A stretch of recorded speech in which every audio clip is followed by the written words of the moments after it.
प्रिय दर्शकों, ऐसा अद्भुत ज्योतिष का ज्ञान जो हमारे ऋषियों ने दिया, उसी में से कुछ एक विषय मैं आपके लिए आज लेकर हाजिर हुआ हूं। प्रिय दर्शकों, पूर्व जन्म में भी जातक बड़ा महान रहा था, श्रेष्ठ रहा था, तपस्वी रहा था, ज्ञानवान रहा था, धनवान रहा था। किसी को कुछ बोल दिया तो वो सत्य हो गया। और इस जन्म में भी ऐसा जातक ऐसा ही रहने वाला है, बेहद ज्ञानवान, बुद्धिमान, हर चीज को तुरंत कैप्चर कर लेने वाला, अपने दिमाग में बैठा लेने वाला, जिसे हम शिक्षक योग के नाम से भी जानते हैं। ऐसा जातक जरूरी नहीं कि शिक्षक ही हो, लेकिन बड़ा महान और बड़ा श्रेष्ठ होता है। आगे मैं इसकी व्याख्या आपको करूंगा। प्रिय दर्शकों, चलिए जान लेते हैं इस विषय के बारे में। क्या कहा ऋषियों ने, यह जानना बड़ा आवश्यक है। देवगुरु बृहस्पति जन्म कुंडली के अंदर पुष्य नक्षत्र में हो, अनुराधा नक्षत्र में हो या उत्तरा भाद्रपद नक्षत्र में हो, तो ये किसके नक्षत्र हैं? ये शनि ग्रह के नक्षत्र हैं। जो पुष्य नक्षत्र है वो कर्क राशि में आता है, अनुराधा वृश्चिक में आता है, और उत्तरा भाद्रपद जो है कुंडली के अंदर आपकी कुंडली में मीन राशि के अंतर्गत आता है। एक गुरु की उच्च राशि है। प्रिय दर्शकों, आप जानते हैं कर्क राशि उच्च राशि है देवगुरु बृहस्पति की, वहीं जो वृश्चिक राशि है वो मित्र राशि है देवगुरु बृहस्पति की, और मीन राशि स्वयं देवगुरु बृहस्पति की साधारण राशि है।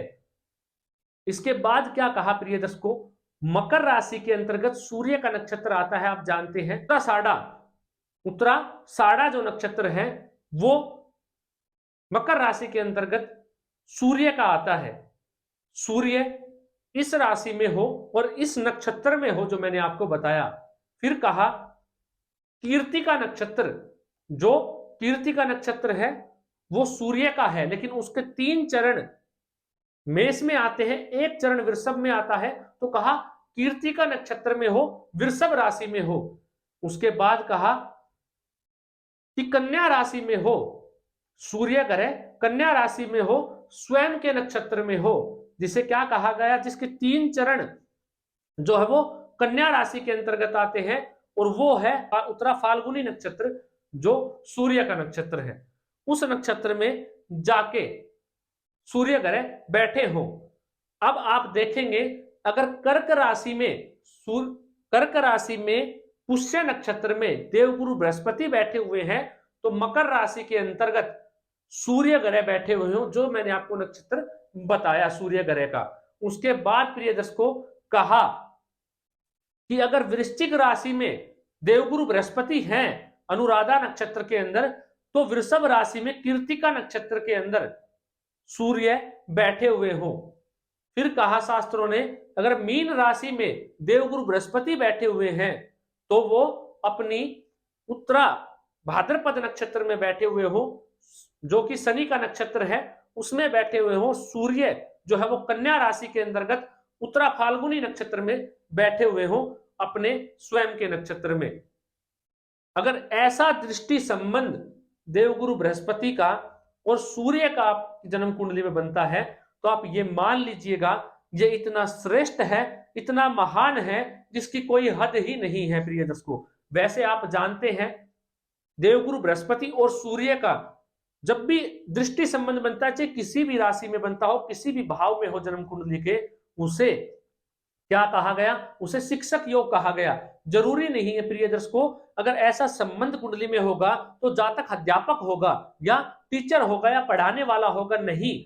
इसका मतलब यह है कि जातक की जो बुद्धि है वो इतनी तीव्र हो जाएगी, इतनी तेज हो जाती है कि वो हर चीज को तुरंत याद कर लेता है, उसके दिमाग में वो चीज बैठना शुरू हो जाती है, और उस चीज के याद करने के लिए, किसी चीज को दिमाग में रखने के लिए ज्यादा मेहनत या जोर नहीं देना पड़ता। प्रिय दर्शकों, ये आप जानते हैं, किसी भी भाव में ये योग हो, आप जानते हैं देवगुरु बृहस्पति लगन में जाके बैठ जाए, अत्यंत श्रेष्ठ, ऐसा जातक की कैचिंग पावर बड़ी जबरदस्त हो जाती है। पंचम भाव में देवगुरु बृहस्पति को आप देख लीजिएगा, बड़ा ही इंटेलिजेंट बना देते हैं। सप्तम भाव में हो या जन्म कुंडली के 9वें भाव में हो, जातक ज्ञानवान हो जाता है। जातक समझना शुरू कर देता है कि सामने वाला क्या कहना चाह रहा है, उसकी बातों को पहले ही ऐसा जातक आभास कर लेता है। अगर ये नॉर्मल स्थिति में आपको बता रहा हूं, लेकिन अगर ये स्थिति है, देवगुरु बृहस्पति शनि के नक्षत्र में बैठे हुए हैं और सूर्य अपने स्वयं की नक्षत्र में बैठे हैं और आमने सामने है, दृष्टि संबंध, आमने सामने का दृष्टि संबंध है, तो आप नोट कर लीजिएगा, अगर ऐसे जातक ने किसी को कुछ कह भी दिया, वो बात भी इस जन्म में सत्य हो जाएगी उसके साथ। ऐसा जातक धनवान, ज्ञानवान, इंटेलिजेंट, साधना करने वाला, आध्यात्मिक दुनिया से जुड़ा हुआ, आध्यात्मिक की ओर बढ़ाने वाला लोगों को बड़ा ही अच्छा और महान होता है प्रिय दर्शकों। ये योग वैसे तो आपको बहुत कम कुंडलियों में देखने को मिलेगा, क्योंकि क्षण मात्र के लिए ऐसी स्थिति आएगी, क्योंकि सूर्य आपको पता है एक माह में राशि परिवर्तन कर देते हैं। तो जब आप बात करेंगे तो वो लास्ट चरण रहेगा वृषभ राशि के अंदर, सूर्य का लास्ट चरण रहेगा। वही यही चीजें मकर में भी रहने वाली है प्रिय दर्शकों। तो क्या होगा, वो अपने नक्षत्रों को चेंज इतनी जल्दी करेगा कि गुरु के सामने शायद वो ना भी आ पाए। प्रिय दर्शकों, अभी जो गुरु थे, अगर आपने गोचर में देखा हो, अभी अप्रैल से पहले गुरु मीन राशि में थे, तो मीन राशि में जब वो थे या जिस उस समय, और अगर वो उत्तरा भाद्रपद शनि के नक्षत्र में थे और सूर्य जब कन्या राशि में थे और उत्तरा फाल्गुनी स्वयं के नक्षत्र से जब गुजर रहे थे, जिस समय जिस जातक का जन्म हुआ होगा या जातिका का जन्म हुआ होगा, आप अपनी कुंडली खोल के देख लीजिए। अगर आपको यह नहीं पता कि आपके ग्रह किस नक्षत्र में है, मेरे पूर्व के दर्शक हैं, तो मैं आशा करता हूं, मैं जानता भी हूं कि आपको पता होगा अपनी कुंडली के बारे में कि कौन सा ग्रह किस नक्षत्र में है।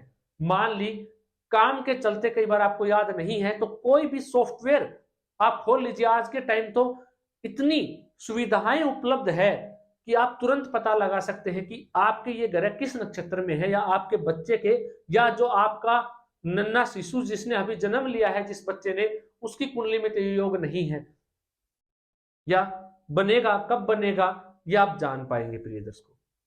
अगर ऐसी स्थिति है तो जातक बड़ा महान आध्यात्मिक। प्रिय दर्शकों, धनवान होना एक अलग चीज है, आप इस बात को समझिएगा। धनवान होना अलग बात है, धनी तो कोई भी हो सकता है, धन तो आ सकता है, लेकिन आध्यात्मिक हर कोई नहीं हो सकता, आध्यात्मिक हर कोई नहीं हो सकता। और इस योग के चलते अगर आपकी कुंडली में है, तो आप यकीन मानिएगा पूर्व जन्म में भी साधना किए हुए हैं, आप पूर्व जन्म में भी आध्यात्मिक से जुड़े हुए थे, और पूर्व जन्म से ही आप ज्ञानवान और महान आत्मा है, जो इस संसार में फिर से जन्म लिया है। ऐसी महान आत्मा आप हैं। अगर आप किसी को कुछ कह देंगे तो वो वाणी भी सत्य हो जाने वाली है। अजमा के देख लीजिएगा प्रिय दर्शकों इस सूत्र को। गुरु और सूर्य का तो वैसे ही साधारण भी दृष्टि संबंध महान बना देता है। ये तो अपने आप में महान राजयोग से भी बढ़ के योग है प्रिय दर्शकों। जिसकी कुंडली में हो आजमा लीजिए, घटित करके देख लीजिएगा। आशा करता हूं इस सूत्र को कहीं आपने नोट कर लिया होगा और लिख भी लिया होगा और इसे याद भी कर लिया होगा, क्योंकि ये काम आने वाला है। अगर आप जन्म कुंडली अध्ययन करते हैं या जन्म कुंडली अध्ययन का कार्य करते हैं, तो आपको ये चीजें आनी चाहिए। आज के लिए इतना ही प्रिय दर्शकों, इजाजत दीजिए मुझे। मिलता हूं कोई नया और अद्भुत कार्यक्रम लेकर। और आने वाले जो कार्यक्रम होंगे, अगर मेरी तबीयत थोड़ी खराब चल रही है, वो ठीक हो जाती है, तो मैं आप लोगों के लिए जो हमारे कुछ भाव बच गए थे जन्म कुंडली के, कि किन भावों से किन बातों का विचार किया जाता है, या उससे संबंधित महत्वपूर्ण चर्चाएं उन भाव से वो बची हुई हैं, तो उन पे भी कार्यक्रम लेके आने वाला हूं, क्योंकि वो थोड़े लेंदी होते, थोड़े बड़े होते हैं, और तबीयत थोड़ी इतनी ठीक है नहीं कि मैं वो कार्यक्रम बना पाऊं। आज के लिए इतना ही, इजाजत दीजिए। मिलता हूं नया कार्यक्रम लेकर। नमस्कार।